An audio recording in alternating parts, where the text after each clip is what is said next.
Are we ready? Ready. Okay, good. Mr. Bob Score.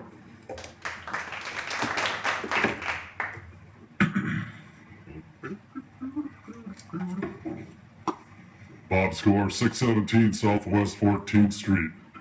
Kevin, I want to check your timer here. I hope you don't mind, but here we go. All right. Okay, tonight I come to address the changes that some, I don't know who they are trying to do to our First Amendment right, the freedom of speech, by changing the wordage of the RAC television rules and by dropping the RAC TV appeal process also. This is an outright form of censorship to us, the citizens and taxpayers of Willmar, who are not afraid to voice our opinions.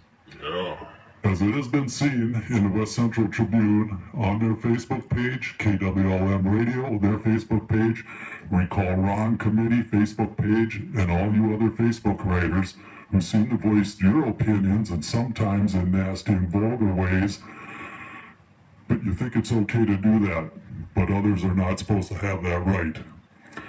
What does RAC stand for? Willmar Regional Access Channel. Yeah. Who is the Willmar part? For you elected officials, you who are on committees, and others who think you can voice your opinions all the time and think that nothing should be said back to you or about you or your opinions, why is that? Seems like certain ones can dish it out, but they can't take it. Also to say that certain people that talk it like tonight's council open forum speak half-truths or lies is total BS. I know I do my homework before I speak, as a lot of others do also. This is not 1940s Germany, people, as we have the freedom of speech here in this little town of Willmar and the United States. There are just a few people that don't like citizens to talk about issues going on in Willmar during the open forum or on RAC TV. To that I say, too bad, let's get over that. And when our mayor can call someone on a council a bulldog in the Minneapolis Star Tribune, and the Recall Ron Committee can make false accusations against Councilman Christensen, etc., but I can't voice my opinion when I do my homework on the open forum or RAC TV, what is wrong with that picture? Sounds like a bunch of very immature people to me. Please grow up. Thank you. Thank you, Bob. Thanks, Bob. Mr. Arlen Christensen. Oh, this guy too. No. Regional Access Channel policy change. Mr. Ross maybe. One at a time now. I can't handle two. Mr. Mayor, members of the council, what we have here is a redo of the rules and procedures for the use of the Willmar Regional Access Facilities, Services, Equipment, and Channels. This was already looked at by the Cable Advisory Committee and approved. The changes on this were recommended by our potential cable attorney for the city, Brian Grogan. We reviewed this, he looked at it, recommended some changes, sent it back, and that's the changes we're looking at here. The ones that says revised June 29, 2015 are the ones that are proposing become the new policy here. Council?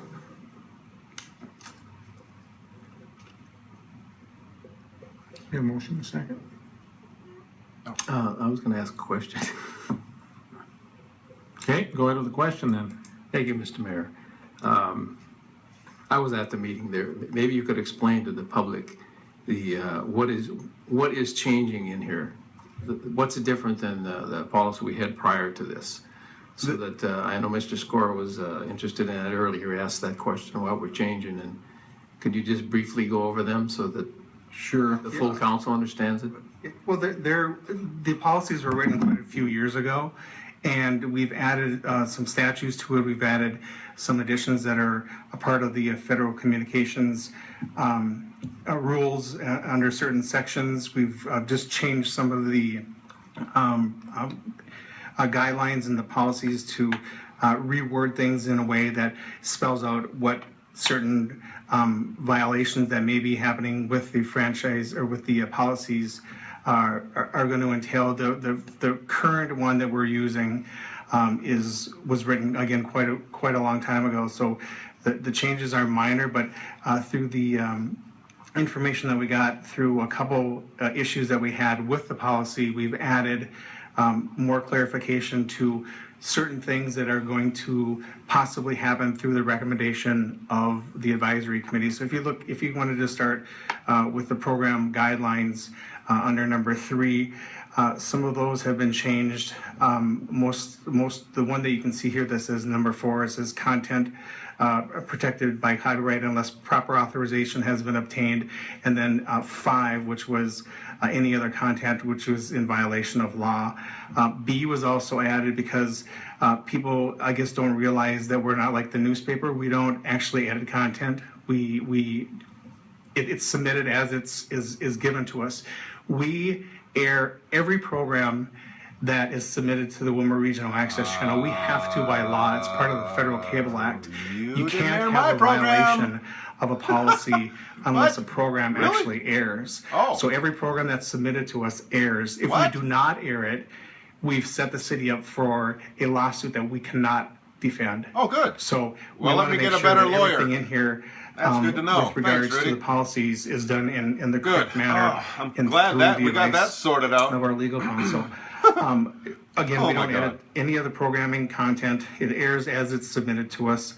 When it comes to the access equipment, there's the part in here which is a part of the section 76.213 of the rules of the Federal Cable Communications Commission is in regards to commercial products.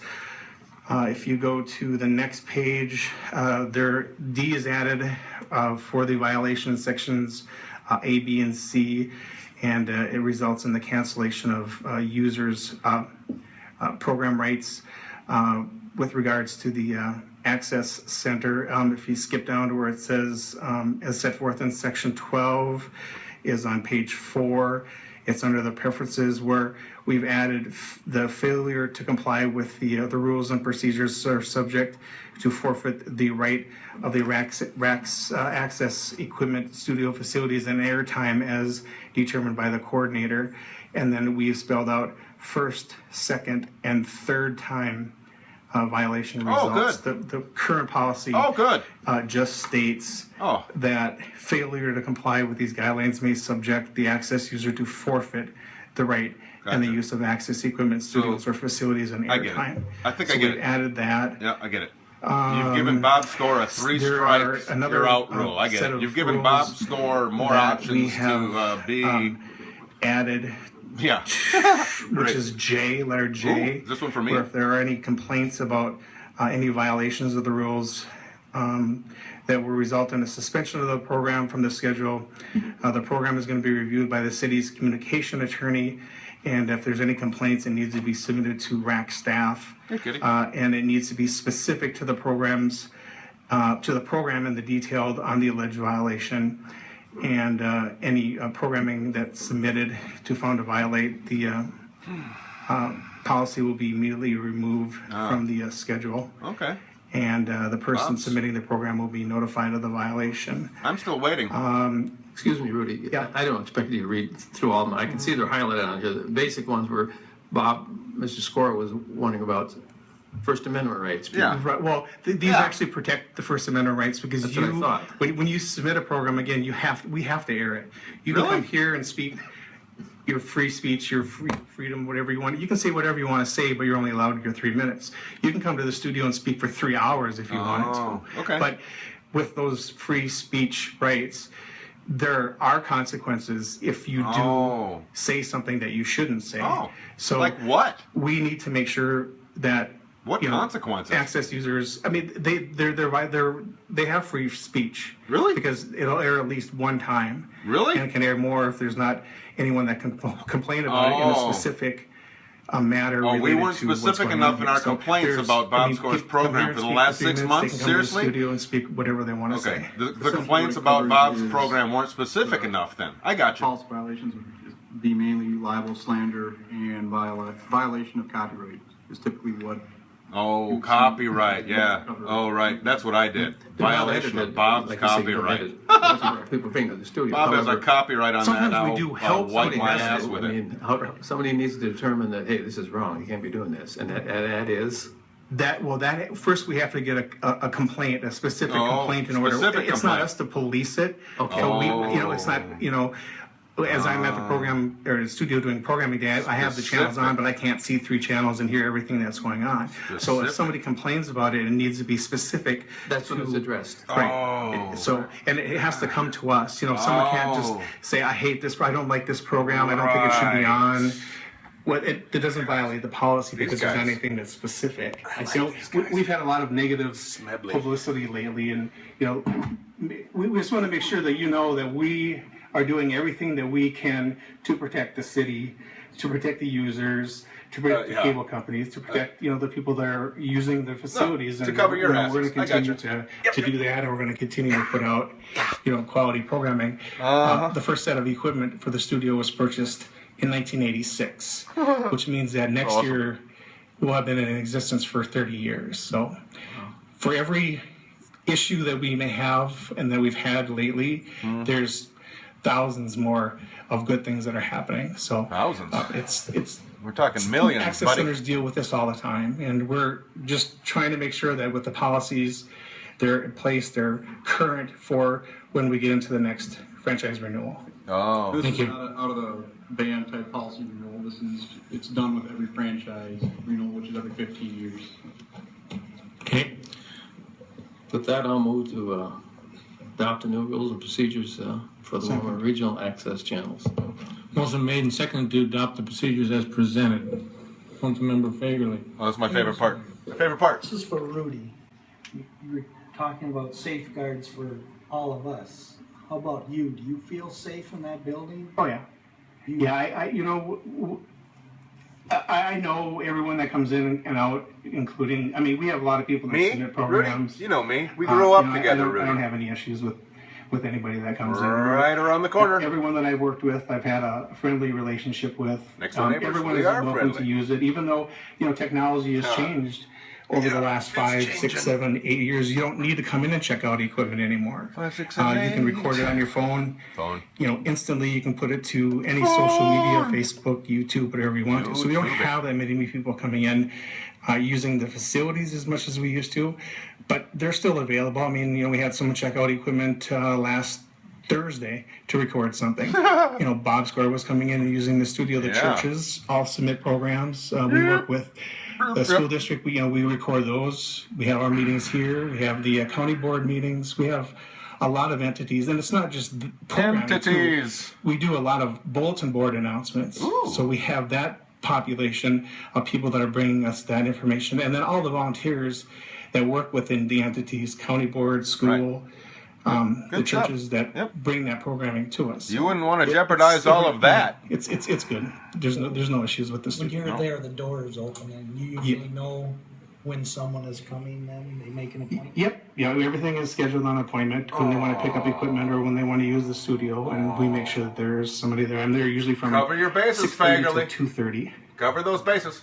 Because I'm not on Facebook or Twitter. Nope, I nowhere. have people stopping and showing me. There was a disturbing piece here a few weeks ago. Oh, yeah, that was The me. door was locked. Oh, right.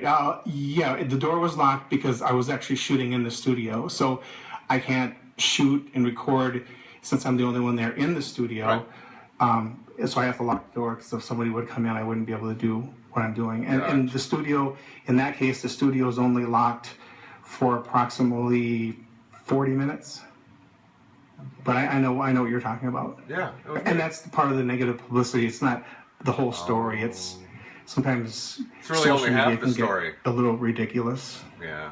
Thank you. Yeah, that's awesome. Councilmember Nelson. You stated at the beginning, I just wanted clarification, who's already reviewed this and approved it? The advisory committee and our franchise attorney. Okay, all right, thank And you. it was supposed to come to you a month ago, but we had that violation issue. And so we didn't want to have you approve the new policy, or the updated policy, Gotcha. 2 days after a violation. We wanted to separate it. That's why it wasn't voted on a month ago. So the two documents received, the one is as recommended, the other is as it was before. Correct. Okay, thank you. Mr. Mayor, Councilmember Rahman. question is, as far as a complaint, can you be a little more explicit? Is this has to be a written complaint, a person calling on the telephone, or? It needs to be a specific written complaint that we get in writing about the specific violation that would be occurring in the policy. Okay. Because you have to have somebody to contact for more information. So if someone just leaves a message on the answering machine, or it's an email saying that they just don't like a show, it's not a specific complaint. Or someone could say it's defamation or slander or libel, but we don't know what show that they were. I mean, Right, because you can't there's possibly multiple shows, so we investigate don't that, know right? what show they're talking about. Oh, so we yeah, can't nobody- contact them to find out what it is. Or if it's in writing, it comes from, it has a name, What are you phone guys number, we can talking get back about? to them. If they need to, the franchise attorney could get back to them, or city administrator could get back to them. We need it in writing so that's specific to the complaint. Okay. Well, I can get very specific. Let's get that perfectly clear. And this will be available for online RAC cable? Yeah, well, the current policy is on the online. RAC website pages as part of the city. It'll be This is a great updated as soon segment. as. I'm really glad if I tuned you into this segment. Do that, but if anybody that doesn't have access to the webpage, you can certainly email us and we can send the attachment out. Thank you. Additional discussion. All those in favor of the motion signify by saying aye. Aye. Opposed, Aye. same sign.